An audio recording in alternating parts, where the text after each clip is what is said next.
You're listening to Pardon the Disruption with your host, Tom Young. Hello, everybody. This is Tom Young, going around the room. Hey, this is Bart Gallo. This is TJ Young. And this is Rohan Kapoor. Great. Thanks, guys. Hey, today we're going to talk about a topic called digital exhaust. And digital exhaust is a term of art that's used to describe the data proliferation that's out there, or this explosion of data and how it's being used off all of our devices. So it's a big privacy issue. We see it in consumer electronics. We see it all the way up to today's business platforms. So we want to talk a little bit about that. So what are you guys' thoughts on digital exhaust? Yeah, it's an interesting topic for sure. I think what's interesting is now you're seeing it seep into more kind of business use cases where some of these large organizations are kind of getting to grips with the fact that they can start leveraging some of this data to really get some tangible insights into how their businesses are running. And I know that obviously Rumjug does a lot of work in this space, trying to help companies think through how to leverage this data and use it for tangible insights. So definitely exciting topic to talk about. And we'll definitely get into some examples, I think, about how Rumjug is actually doing this in a specific way. Hey, if we walked up to somebody in the street and said, hey, we're going to talk about digital exhaust, would they know what we're talking about? No. So something in the news that people could probably relate to, Sundar Pichai just testified in front of Congress yesterday. So about 3.5 hours. That's the Google CEO, for those who don't know who he is. Google CEO got grilled by both sides of the aisle. So one of the areas that he's getting grilled by, because of data privacy issues. Google collects all this data about you. So when we talk about digital exhaust, it's pretty much your digital footprint in the world. So all the data that kind of flies off of you, your location from Google Maps, you're sending email traffic, you go in and out of a certain location. Google tracks a lot of this information, and there's all these concerns with some of the releases coming out that they're using it or collecting it nefariously or not being transparent about what they're collecting or what they're using it for. So that's one of the reasons he's getting grilled. But the proliferation of digital exhaust, quote unquote, is changing the way businesses are run, right? So there's a trade-off between what should users give off and what are the benefits in giving off that more rich digital footprint. Right? So let's talk about an obvious one we see today. And if you look in some of the things that are being pushed, like on the online platforms to be sold, the Echo Dot, and Alexa, Google Home, even to a larger extent, your iPhone devices and iPads. How many of you guys have that in your house? Do you guys you play around with it? Yeah, got the Google Home. Home. And nobody has Alexa? I don't. Yeah. No, I don't have one. So we've played around with Alexa in the lab. These devices listen to everything. Your phone listens to everything. That is probably the most obvious digital exhaust that sits around here in the consumer world, where you start talking about something in front of one of these devices, it captures that information. And the issue is, what do you do with that digital exhaust? Because we use the term digital exhaust because it is the things that are coming out of an activity that are digitized, and then what do you do with it? And that was why this guy was cross-examined. Well, a lot of those questions were, Google Home's listening or Google Assistant's listening to everything we're saying. Is it being stored somewhere on a long-term basis? And he's, the corporate diplomatic response from Pichai is, no, it's only the invocation word. You have to say, hey, Google, and you can have a setting to say, hey, should this be stored or not? But we're not listening otherwise, only for that one, hey, Google trigger word. So he perjured himself? That's the debate right now. He pretty much just gave those diplomatic answers. It didn't really go anywhere. But the question from their end is like, if you give us this information, we can market better. We can market better products to you, something that's more targeted to you. And the same thing. So you brought up business implications before, Ron. Yeah. The more we collect digital exhaust about workplace environment, about the business, about more broadly than that, external sources. You can talk about social data, weather data, traffic data. If you're talking logistics, grabbing all of the different data points from a supply chain network together. And if you're effective in what you collect and the analytics that you run, you can start to do some really interesting things in terms of predictive insights about how to move around goods and insights around your business that may have been hidden before. So that's kind of the value. So there's a trade-off. If you're willing to kind of deploy IoT, Internet of Things, make sure there's sensors on everything, and make a richer digital footprint, there's a trade-off in terms of what you can get back in return. Yeah, and I agree. I'm definitely in the camp that believes, like, I'd rather give up some of my privacy in order to get a much more seamless. I feel like I'm contributing to improving the product, and obviously some of these products, the consumer products that we're talking about here, I use on a daily basis. So if I can give up some of my privacy in order to get a far better service and a more targeted, customized service, then I'm actually fine to do that. And I think maybe the younger you are, probably the more likely you are to not really mind it so much. But a lot of these debates are happening, about where is that line. But yeah, I mean, there's companies really doing this well as well. The predictive insights, doing it really, really well. In the public debate, people tend to want to apply an attribute to the technology, an anthropomorphic attribute. It's either good or it's bad, as if there's a moral side of this, when it simply just is. And it has applications good and bad. Mm-hmm. So let's use a bad example. If I were to say, we're able to capture your DNA or something about your health through a general interaction that we have through a device that's the XYZ device. This XYZ device comes in contact with you, and we're able to get some marker about your attribute. I find out who you are through facial recognition. You walk in and out of the place, and now I send that information to your insurance company, and they change your health insurance rates, right? Because now you have a different risk. Now, on the good side, people opt in to that protocol. There's a company called Telematics, and they will install a device in your car, and it will monitor the way that you drive your car, and they gamify the behavior. And if you drive appropriately and stay out of red light versus yellow light kind of actions, they will send you a rebate check. So that rather than penalize you, they reward you for good behavior.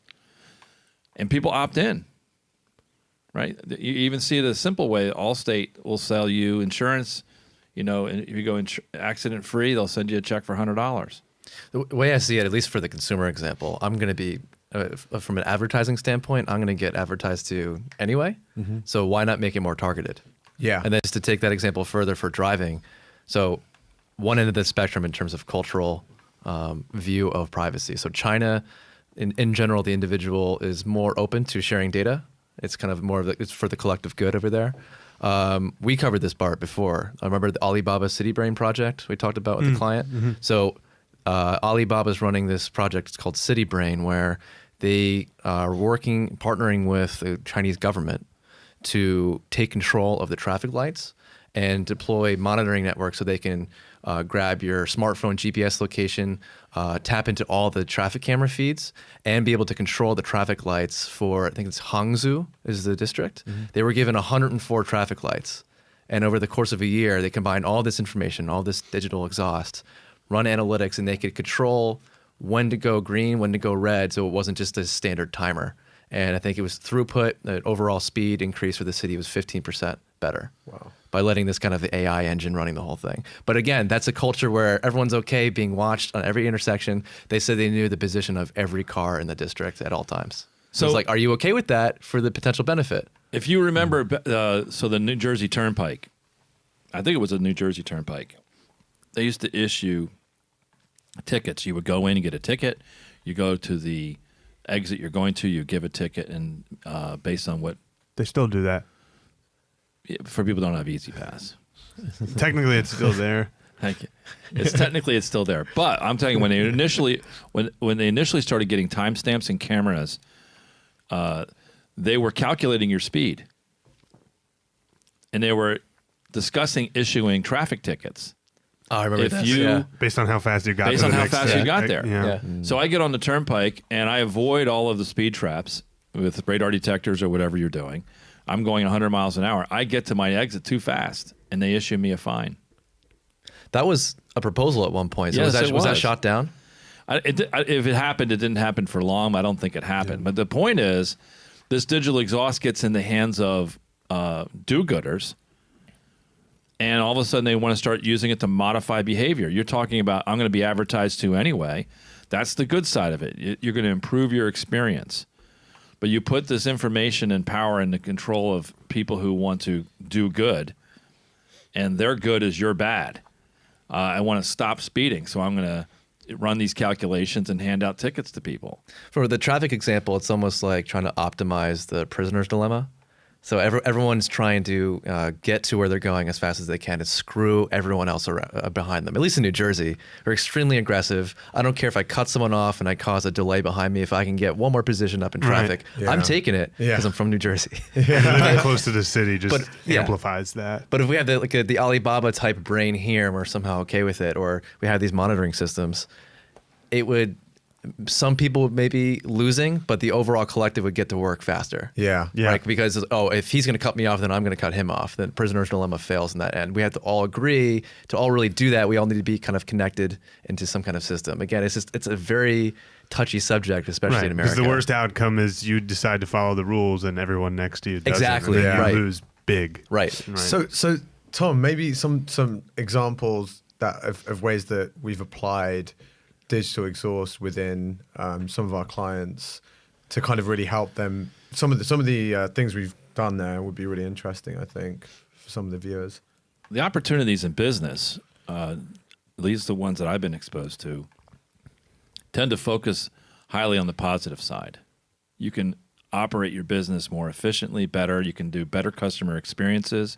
You can deliver products and services much better to clients when you go use the digital exhaust to improve things.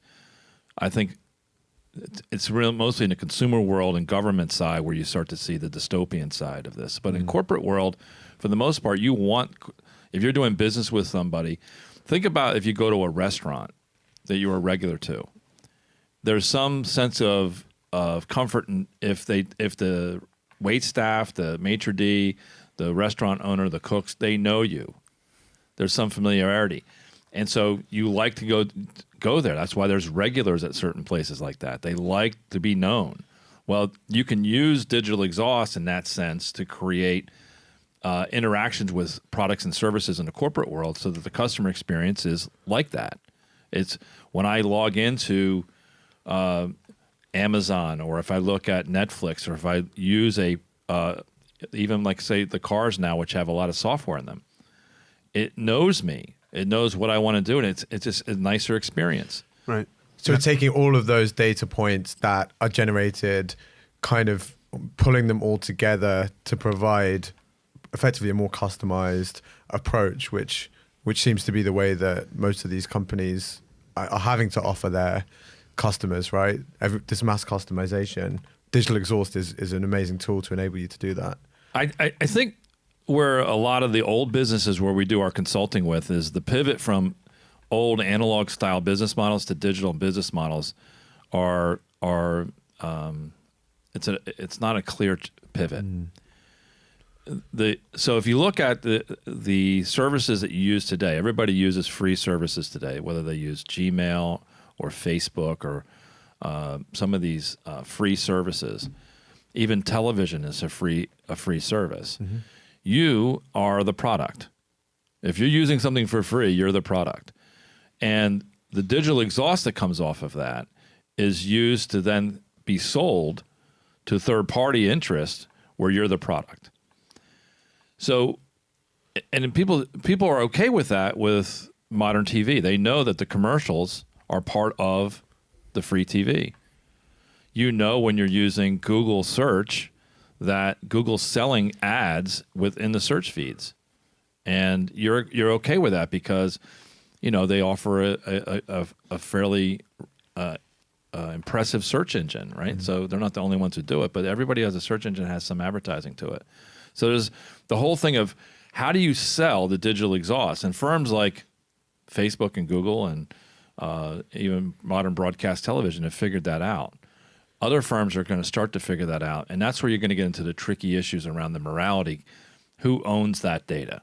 It's the commerce of that digital exhaust. Who owns it, collects it? Can they monetize that for other purposes? So some of these companies, I guess, effectively need to first transition from the analog world that they're sitting in, especially some of the older companies, to be able to move into a more digital world. And then before they can even do that, they can't even think about capturing the digital exhaust. Well, the quickest way is the internal use of it before you monetize it or you sell it to some other party. You at least deploy some of these new technologies to realize the internal benefits. So if one of our clients was a manufacturing company in the healthcare world, in the manufacturing space, this is huge because if you're able to imagine, so you've seen the movie Eagle Eye with Shia LaBeouf. It's absolutely terrible. I have not. No, You think it's absolutely terrible? If you watch it, predictable, if you watch it as like an unintentional comedy that's formulaic, then it's enjoyable. Otherwise, it's terrible. But if you've seen that movie, it's kind of like this super intelligent AI that can tap into any device and kind of see things. Gets its own sentience. Imagine having that for a manufacturing facility where maybe some machines break sometimes. So what we worked on with the client was, how can we, just like the traffic example where we can optimize a system and each car is a separate node, right? Imagine an assembly line where certain machines are more prone to failures. When something breaks and the manufacturing plant is not producing product, that is just every single minute is losing money, dollars. They want to fix the issue as fast as possible. They perform RCA, root cause analysis, and try to fix that equipment. If they have eyes on everything, and they can kind of collect the digital exhaust of these disparate machines running different software, old software, and they can kind of begin to run analytics on it, predict failures even. They can kind of jump on issues much faster or even before they happen and perform remediation repairs to keep the plant running. So that's something that they're doing right now. It's kind of part of a smart manufacturing initiative is kind of the industry term, or industry 4.0 more broadly. The exploitation of the digital exhaust for internal efficiencies has very little to no controversy. The issue where you get into social controversy, political controversy, which is why the Congress is having some hearings on this, is when you then take that information and use it outside the context of where it was generated and sell it for some kind of profit. So go back to the services where you are the product. People are becoming frustrated because they believe that they're the customer when they're in fact really the product. And you see this today with modern media, where their incentives are to drive time on the screen and your attention because you're the product. And so the content tends to devolve to salacious headlines, things that are upsetting or graphic in order to hold your attention. And they keep upping the game where you become desensitized. And I think it's going to be interesting to see a breakdown of some of the old models that used to offer free services where you're the product, where you're going to start to see pay stuff. Now, you see that today with television. I can't watch network television at all. The laugh tracks and the formulaic garbage that they put out, I just can't watch. Now, pay TV, where you pay for Netflix or Amazon or some of the shows that are syndicated that are paid through pay platforms, there's some really good content. If you look at something like Game of Thrones or The Sopranos that came out, if you look at things like House of Cards, or even some of the new stuff you're seeing on some of the Amazon studios coming out, like Goliath was very good with Billy Bob Thornton. Those are really good shows. They don't have laugh tracks. They don't follow formula. But you're now buying that versus being the product. Now, you still may be a product to an extent, but less so on free TV. So I guess like maybe kind of thinking about the fact that you're the product of some of these services. Facebook is obviously a great example where, the amount of money they make in advertising, effectively selling your data, is a very profitable piece of their business. As these privacy concerns come into the spotlight a little more, whether or not there'll be hard regulation or not, do you see these businesses trying to kind of kind of move into other areas. I know TJ was telling me about Facebook Portal. So they're starting to release product, right? Rather than just relying solely. And I wonder whether that's a move they've made kind of with these privacy data concerns in the back of their minds. Because effectively, advertising is the reason that they make their money, and they are able to do that because you are the product of the platform. The cynical side of me says that they want devices in your home like Yeah. Amazon and Google has. Because Facebook, I mean, they're on your phone, but just any added information they can get around you. Yeah. Maybe constant video of your kitchen when you're Yeah. communicating with your loved ones. So it's really more info. It's really Environmental. amplifying the problem. Yeah. Well, the controversy, you said if it's free and you're the product, products can be sold. People don't want to be something that can be sold or something that can be bought by another party. So they don't want their feed of information to be manipulated in some way so that, this was purchased. I'm just a more targeted, granular demographic, and the information I'm seeing has been catered for me on a silver plate to maybe sway what I'm thinking about the election. That's tying it back to the whole issue with Google and Facebook and why they're getting grilled, saying, hey, you're selling this information, you're letting the Republican Party or supporters of Trump or someone on the Democratic side buying and placing very, very targeted information to sway the public. And that's what people are so freaked out about if you're the product.